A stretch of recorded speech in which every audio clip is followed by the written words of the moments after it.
नमस्कार मंडळी, माझं नाव शंतनू देशपांडे आहे आणि मी एक उद्योजक आहे. मी बॉम्बे शेविंग कंपनी नावाची एक कंपनी चालवतो मागच्या 10 वर्षांपासून. ही बघा माझं ऑफिस तुम्हाला दाखवतो. इकडे लगभग 200 लोक बसतात. मी इकडे बॉम्बे शेविंग कंपनीमध्ये 400 कोटीचा आता ऑलमोस्ट विक्री होते. आता चांगला नफा पण होतोय. तर आमची छोटीशी कंपनी आता थोडी थोडी मोठी वाढते आहे. ही माझी पहिली मराठीतली रील आहे, which I am very sad about. ह्याच्या आधी मी इंग्लिश आणि हिंदीमध्ये मोस्टली पॉडकास्ट वगैरे करतो बार्बर शॉपवर. आणि मी तेच विचार करत होतो आज की इंडियामध्ये, भारतात इतके जास्त राज्य आणि कम्युनिटीज आहेत.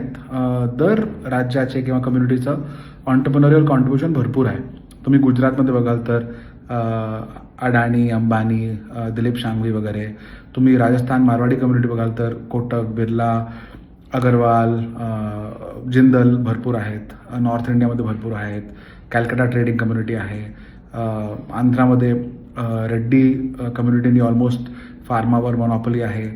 महाराष्ट्रामध्ये थोडं ते कॉन्ट्रिब्युशन ना थोडं माझ्या मते तरी थोडं मागे आहे. किर्लोस्कर, गाडगे आहेत काय काय. ऑटो कॉम्पोनंट्समध्ये पण भरपूर आपले मीडियम साईज बिझनेसेस आहेत. पण कम्पेअर्ड टू महाराष्ट्राचं रिचनेस, आपण भरपूर श्रीमंत स्टेट आहोत. आपण इतके एज्युकेटेड आहोत. ऑक्सफर्ड ऑफ द ईस्ट आहे पुण्यात. इतके कॉलेजेस आहे, युनिव्हर्सिटीज आहे, शाळा इतकी छान आहेत. आणि आपल्याकडे म्हणजे अभ्यासाचं वळण आहे.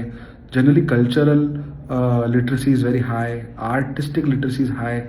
We have contributed to the freedom movement in a big way. तर मला असं कधी कधी वाटतं की जितका आपण जास्त अभ्यास करतो तितका आपण कमी वेडे राहतो. आणि ऑन्टरप्रेन्योरशिपसाठी थोडा वेडेपणा हवा आहे. रिस्क आर्थिक जोखीम घेणे जरुरी आहे.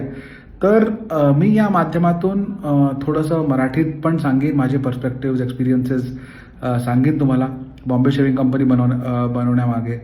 आणि होपफुली आपले जे भरपूर मराठी सेंटर्स आहेत, मुंबई, पुणे, नाशिक, नागपूर, अमरावती, सोलापूर, सातारा, कोल्हापूर, नगर वगैरे, जर तिकडे यंग जनरेशन आहे ज्यांच्यामध्ये खूप इच्छा आहे, खुजली आहे, पॅशन आहे, ते जर ही कॉन्टेंट बघाल तुम्ही शंतनू देशपांडे अनऑफिशियलवर किंवा बार्बरशॉपवर, तर होपफुली माझं थोडंसं कॉन्ट्रिब्युशन राहील टुवर्ड्स इन्क्रीजिंग द ऑन्टरप्रेन्योरशिप उद्योजक कोशंट ऑफ महाराष्ट्र.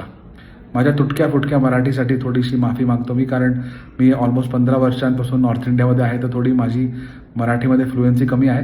तर फॉरगिव्ह मी. पण होपफुली मी जितकं जास्त कॉन्टेंट बनवीन तितकं माझी मराठी पण चांगली होईल. जय महाराष्ट्र. Keep following.